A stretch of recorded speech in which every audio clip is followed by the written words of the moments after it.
So you also mentioned batching. What's batching? Yeah.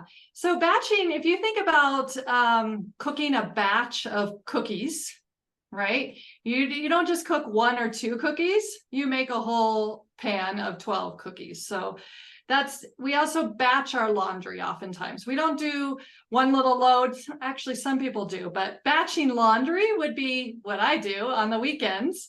I do the whole household's laundry. I do the sheets and the towels. I do the, clothes.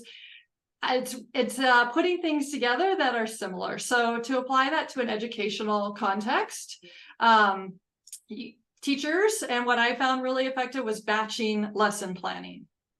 So putting a time in your schedule, a good chunk of time, a couple hours versus just a half-hour block, and pumping out the whole week's lesson plans. Or if you're in charge of one of the science unit or something, batching that time to just work on the science curriculum.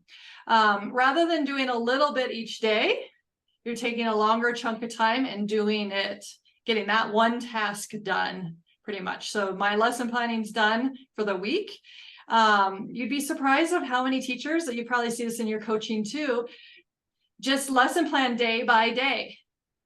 And I definitely adjust my lesson plans and help teachers adjust lesson plans, because you do need to be responsive and see where your students are going and use your data and such.